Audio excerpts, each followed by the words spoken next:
to Ask a Puppy Trainer Show. This is where we answer all of your questions about puppyhood. I'm Bethany. And I'm Sparky from the Puppy Academy. We're excited you're here. And now, let's get to the show.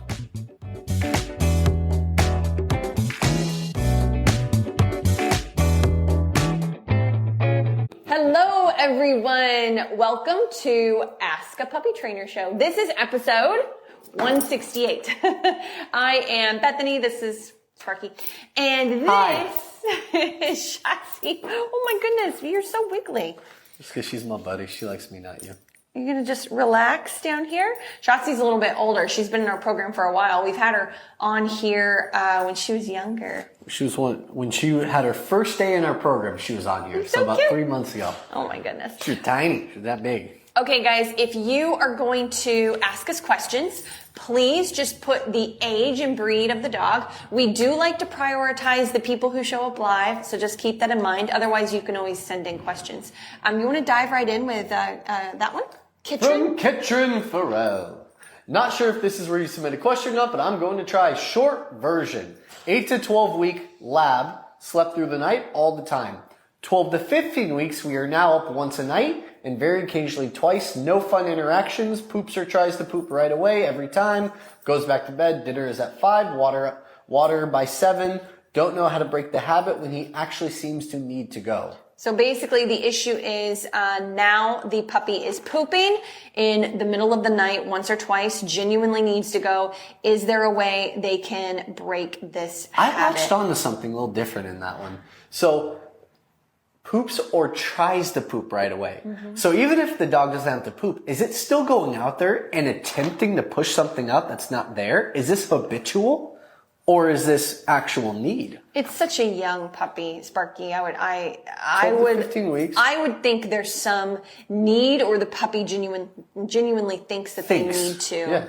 Yeah, I wouldn't think. But habitual could do that too. Manipulation at this point, but I could be wrong. I don't think it's manipulation. I think even if it's just used to going out multiple times a night, it's still habitual to feel the need to try to poop, even if she doesn't have to go.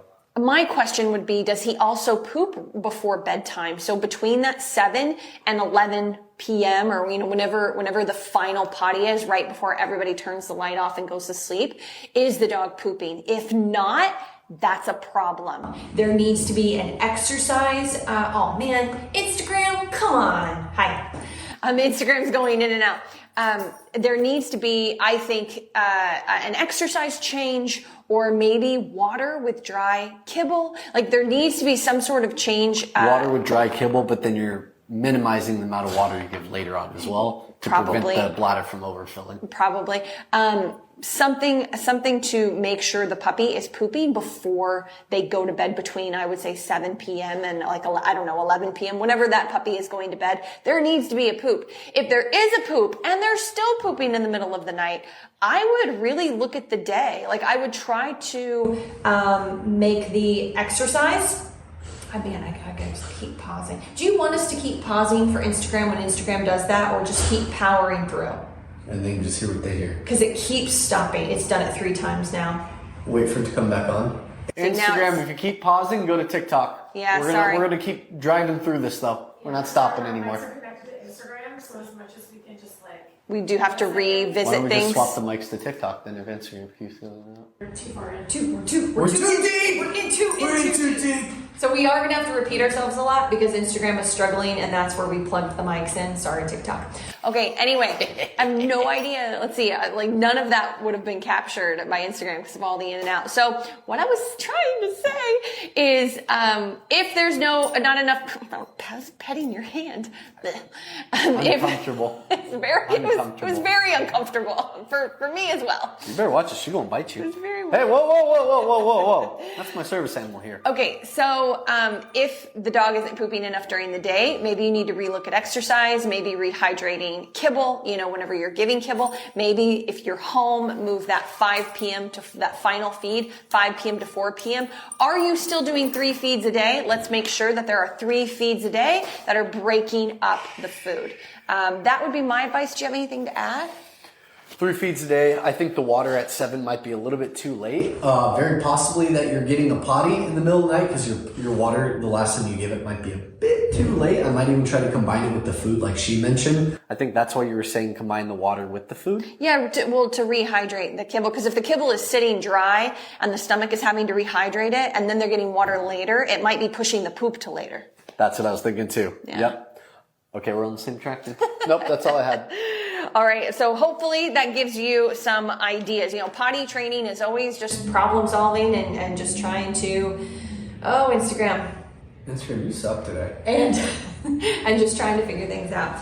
All right, I'm going to hop on here for a question. Come on, phone. It's all laggy. It's all messed up. Yeah, I can't even bring up the questions on Instagram. I think you're at the bottom already. That's Grab a TikTok one. You're already at the bottom of your chat. Okay, can you just grab a TikTok one? Don't yell at me. All right. 8-month-old lab won't let me put harness on. Thanks. 8-month-old lab? Oh, thinks I am playing, I think. Add some food to it. Put a leash on the flat collar. Yep. So at least you got some control over the dog while you're doing it. Because if I try to put a harness on, my dog's jumping back, jumping to the side, biting at my hands playfully even. We don't want that. We want to kind of stop that. So this even plays in another question that we had, which was we've referenced pressure multiple times. And owners have asked, what the heck is pressure? We mean leash pressure, but it's not the standard pressure that most people use when they have a dog on a harness where they're just kind of jerking the leash all over the place. It's a slow, methodical, steady pressure. Turn my body set. No, we got to go this way. Sorry. Up and out. And it's only enough pressure to lift the head slightly above the shoulder to kind of make the dog do this because they're going down. They're playing. Oh, what? What the heck is that? It kind of lifts the body up and they freeze for a moment. It's a de-escalator. Thank you. And they back off. They de-escalate. There we go. Thanks. That was so smooth. So smooth. I was distracted. There's a beautiful... Stop looking at the dog. There was a beautiful German Shepherd outside. That's our new one. Long hair. Beautiful. He's gorgeous. All right. And I was like, oh. Back up. Back up. I already lost my train of thought. All right, I got it back. We got to pause now anyway because of Instagram. Okay. So pressure up, pressure out, just to get the dog to stop moving. And then I'm going to transition from my pressure to hand and pouch, food to nose, release pressure, sit, good, treat. And then I have a trick with the harness. We honestly call the harness like a bra. If you have the one that's a step in, it's a little bit easier. Something that goes over the head makes dogs want to kind of back up a little bit more readily. 8-month-old. 8-month-old? They're still in the harness. Huge Labrador. Yeah, they're in a harness. I know, but trying to lift them. Okay, go ahead. Stop. I've lifted many 8-month-old labs' feet up. Feet up.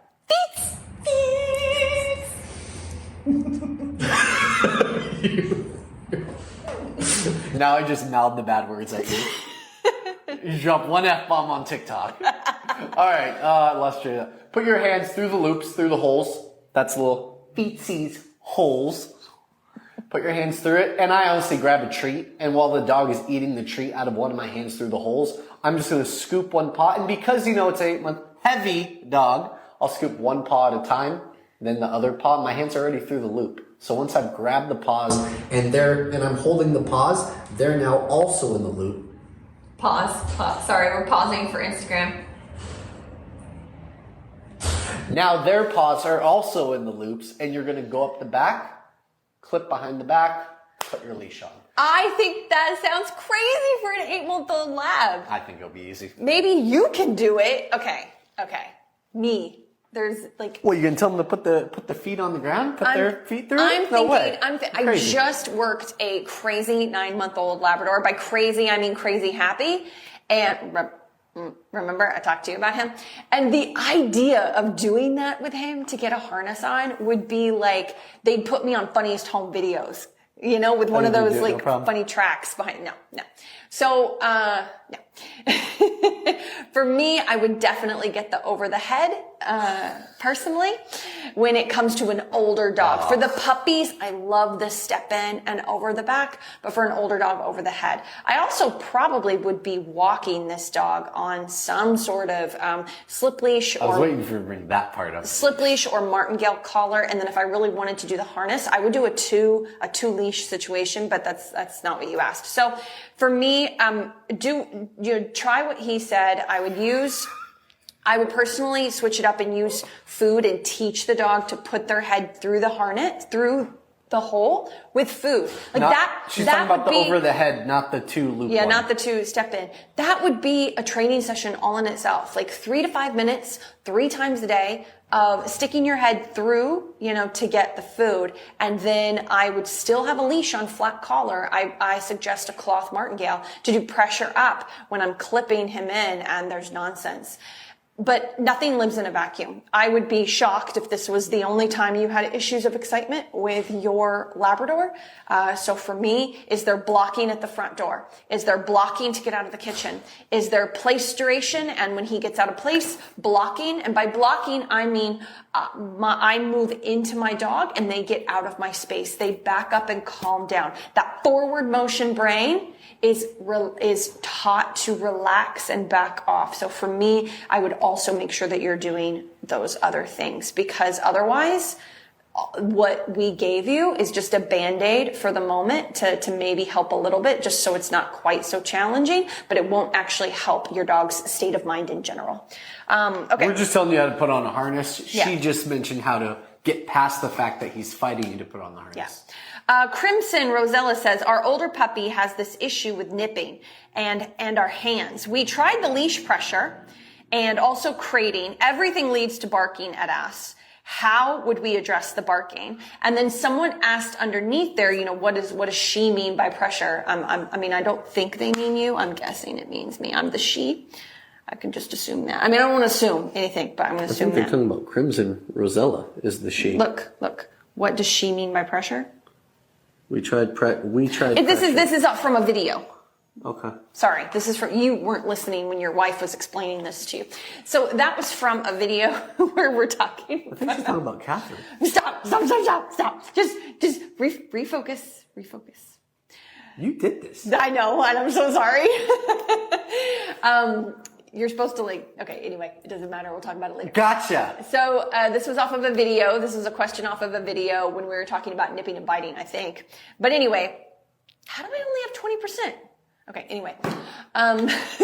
This is one of those days. This is one of those bad days. This is like we both forgot our ADHD medicine, yes. But I don't get any prescribed and she doesn't even realize she has it.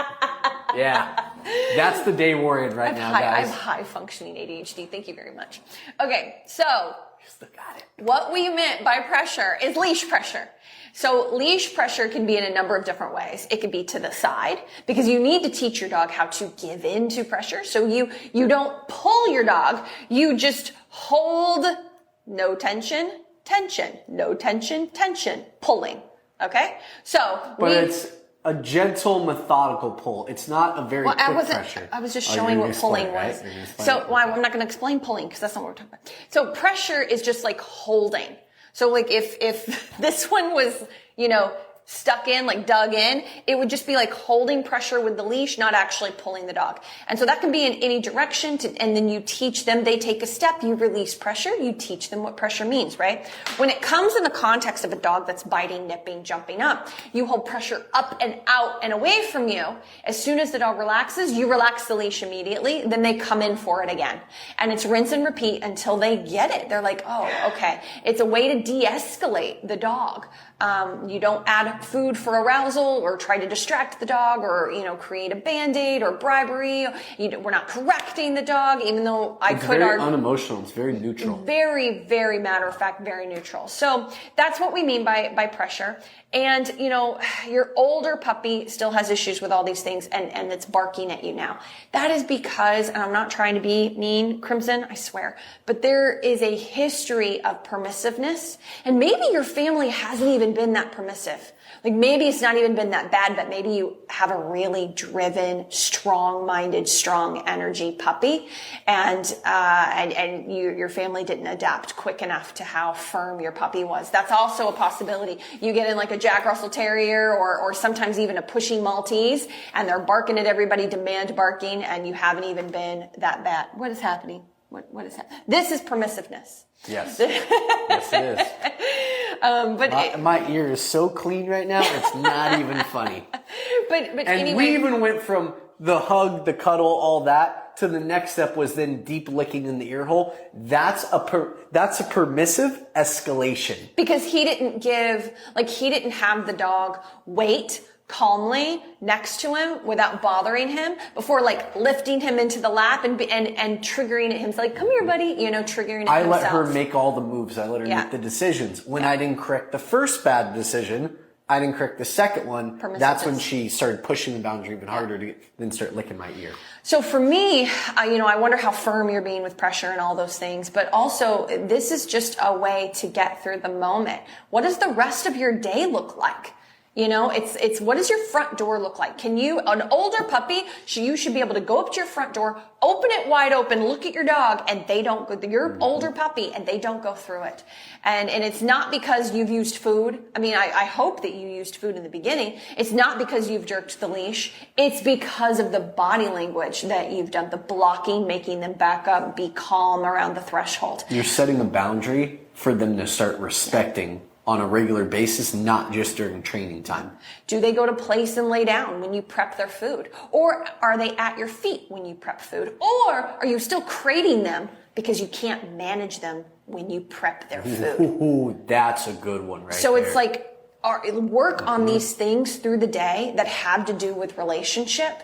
I'm dealing with a 12-week-old Dalmatian right now that demand barks a lot for food. We're ignoring most of it because it's 12 weeks. If she was 6 months, we would be addressing it and going over all of these other things in the home to make sure that the relationship is communicating the same thing, teaching the dog to be calm, and then they get what they want, or just to feel calmer, and that feels better. That's part of it too. So hopefully that gives you some ideas. I still don't have, do you have anything else on TikTok? My TikTok's frozen. Want me to read you the Instagram ones? Yeah, because I don't have. Oh, I got a Yorkie one. I'm going here. We haven't done an Instagram one yet. Go ahead. My pup is 1 tomorrow. I wanted to put a mattress in her crate, but she rips it. What can I do to give her more comfort without destroying? Primo that actually pad. feeds into another question on the paper as well. Can you repeat the question so they can hear it? Oh yeah, that's a good idea. So someone's dog is turning 1 and they want to be able to give their dog a comfy bed. They can't. They're still chewing it up. In the crate. That's not uncommon. Get a Primo pad. PRIMOPAD. They're expensive, but I've only had a few dogs chew them up. Yeah, I had a different brand, but same thing. Okay, cool. All right. How much is the Primo brand? I don't know, like 60 maybe? I think there's a rough bed as well, RUFF. They sell those at Petco usually. They're about half that cost, but they're probably not as well made. Probably not. This is like, they originally were going after kennels and trainers, and now they're more public, for like one-on-one. So yeah, they're more heavy duty. Yep. But I'm gonna you find want to the do question yours? here. There was another question here that goes. I'm gonna do a different one for now. You want to do another Instagram one, Ricky? No, that's it. Oh, okay, fine. We'll sit here and wait for Sparky to choose the question. I'm looking for one that goes off Here. of that one. Nah. Well, no, let me do one in the Here, meantime. take my phone. I don't- Find I don't a TikTok want your question. phone. Find TikTok. Okay. There's lots of TikTok questions. Okay. You have no idea. In case I'm not communicating it correctly, I'm annoyed. All right, let's see. 8. Oh, no, we just did that one. Ooh, how do you feel about No. My pup is almost 4 months old, and she's super scared of people and dogs. I'm not sure how to fix this. Oh, I'm so sorry. You can't fix it. But what you can do... Oh my God. I'm trying to be quick. All right, that was do it. Here, will you take her? Thank you. Oh, she's like flailing when you would pick her up. Because her foot got caught in the mic. Oh my God. I can't believe you started that. You can't fix it. I'm sorry. That's She's not wrong. It's a personality, but it was so brutal. Well, keep going now. My tact is gone. You've annoyed me. Today has been weird, guys. Okay, so this obviously is a genetic predisposition. It's not common to have puppies that are fearful of everything. I had one myself. It's not easy. And what you can do is make everything about you. What builds confidence is a crazy, highly structured day and make everything about you. What do I mean by that? You see a person, you look at mom, you get food. You see a dog, you look at mom, you get food. You see a dog, I'm going to turn as the owner, human, mom, whatever you call yourself. I'm going to turn And you're going to follow me because I'm going to lead you out of the fire. I'm not going to put you in the fire. I'm not going to keep walking towards the dog and try to give you food when you're terrified. I'm going to turn around and I'm going to lead you out. I'm going to relieve pressure off of you. And then you're going to trust me more. And I'm going to give you more food. And then the space that's this much is going to be this much. And then this much. And then it's a barking dog and we're back to this much again, you know? And so my point is really take control of every aspect of this dog's life. Be a dictator, not because you are a controlling person or you want to control your dog. No. Because structure in the day builds this dependability with you that the dog will start to rely on and grow confidence in. If they know that they're going to have crate time, 2-3 times a day. They're going to go for their walk roughly at these times a day. They're going to get training here and play here. When they see a dog or a human, they know you're not going to put pressure on them. They know that you're not going to let that person enter into their space, and it builds a really great relationship between the two of you. You need to build food drive, lots of obedience, lots of structure. That would be kind of like a quick overview, of what to do, like an umbrella of what to do.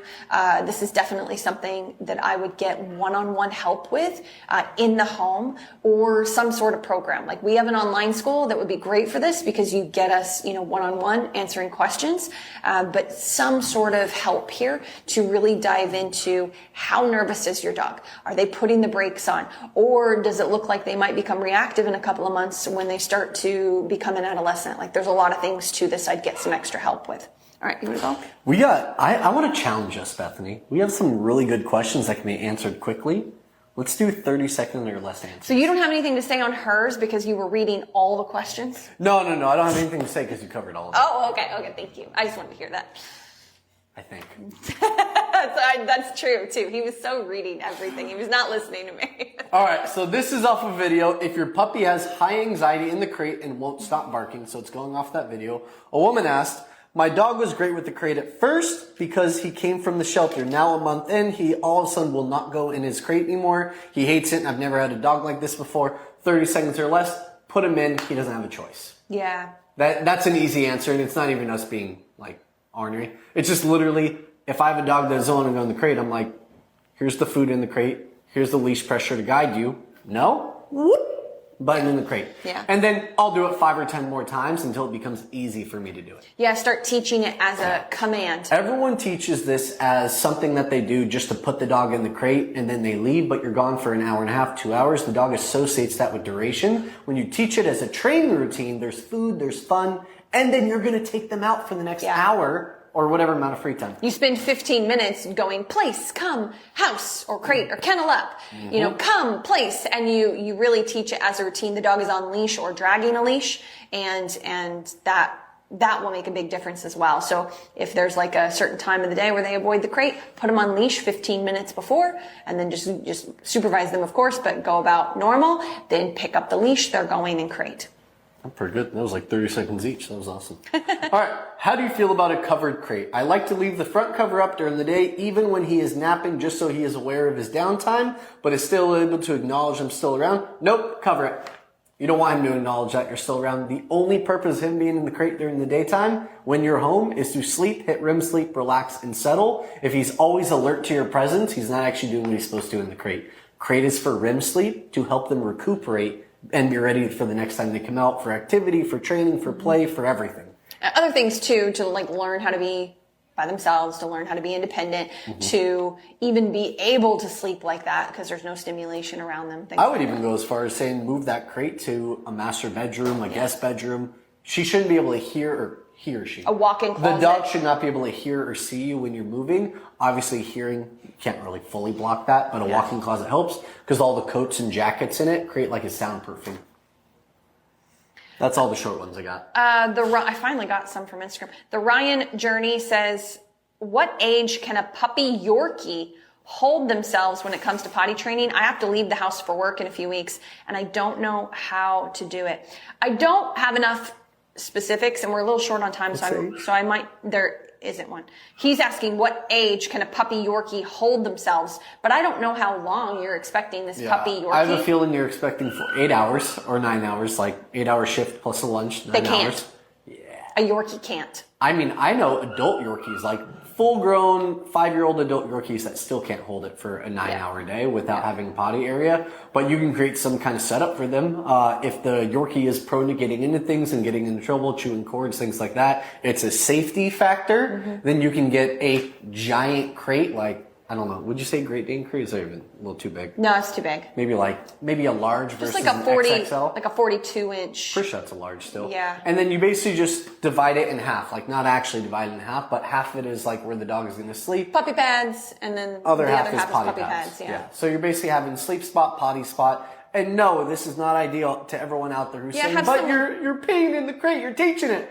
They don't have a choice, guys. Yeah, if you don't have a choice, but otherwise get someone to come halfway through the day. 4 hours might still be long. I was getting ready to say I might expect 4 hours at a year for males. A year old, guys. But Pointing that's the paper. But that is so dependent on, have you done crate training? Yeah.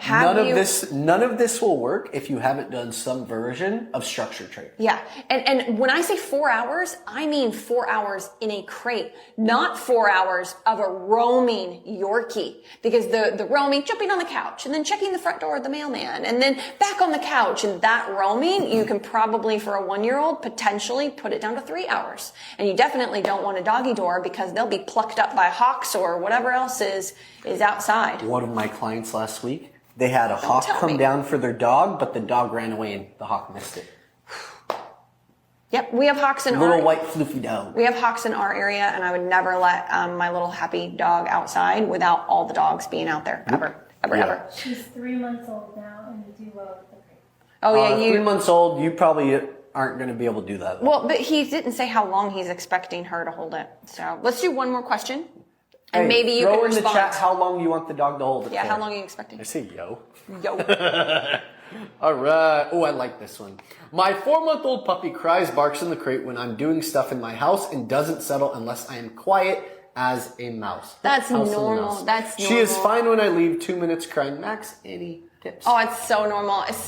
Supervised separation, or even just being in the bedroom but being able to hear you, it's really tough for some dogs. It's If really you're hard. trying to specifically work on it, I like what you said about supervised separation. It's a different version of, instead of them being in the crate, they're out of the crate. They can be on a dog bed with the playpen around them. If you've already taught place command, they can have some kind of back tie behind the dog bed, opposite from the side you're on. And you're basically teaching them to exist in this space without having access to you. We don't have time to answer another one, Kimberly. No, without having access to you. It's not another one. So then when they want to get to you, they hit the leash, they kind of back off, they learn how to settle. But it's really valuable for self-soothing, independence, and confidence building.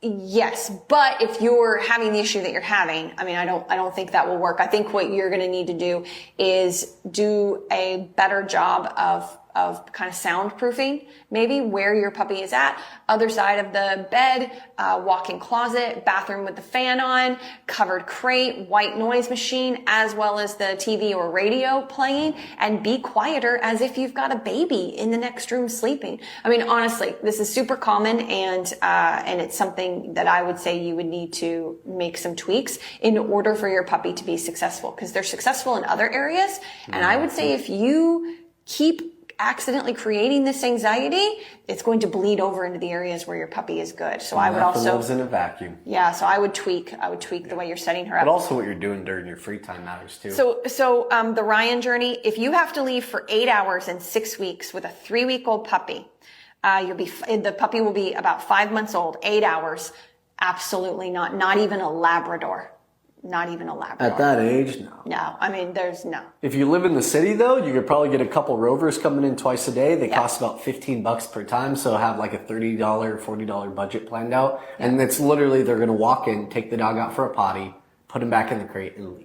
That's it. So you're going to do the setup that Sparky mentioned, like a safe big crate, not even a fence. Like I would not even fence in this dog Either, because they can climb it. They can get they're their paws so caught. small. They will caught it. We have a German Shepherd that broke his paw at home because he tried to jump over the playpen, got his paw stuck and broke it in the playpen. So no one, no playpens unsupervised is what we're trying to say. But the crate, might be an option. So anyway, I would try that, and I would try to get a neighbor, a friend, something. Get a camera on your dog. That is a long time for that young of a puppy to be alone. We honestly wouldn't advise it in general, but we do understand some situations. You have to adapt. There's some daycares too that have infant programs. Most of the daycares we have around here, if a dog is under a certain age, they don't go with the general population of dogs. It's literally a smaller area in the facility that just manages what they call infant dogs, which is under 16 weeks. So sometimes 12. So even if you didn't do that every day, but you had like the rover once or twice a week, and then the daycare once or twice a week, and then maybe one day alone, that might help a lot. That's also just covers really some young. of your socialization too. Yeah. At that young age. All right, cool. Well, thank you guys so much, and thank you for sticking with us. We were a bit ornery today, sorry. And We were on no. And we will see you Normal. same time, same place next week. Bye. Thanks for tuning into Ask a Puppy Trainer Show. We hope you found some advice that you can use to help make puppyhood a little easier. Don't forget to join us live every Wednesday at 1 p.m. Pacific time on Instagram or TikTok at The Puppy Academy. This is where you can get a chance to ask your burning questions in real time. And if you want even more puppy guidance, visit our website at thepuppyacademy.com for info on joining our online puppy school. If you enjoyed today's episode, please consider subscribing to our podcast and leaving us a review. These reviews let more people find us and supports us on our mission to help as many puppy parents as possible around the globe. Thanks for listening, and we'll see you in the next episode.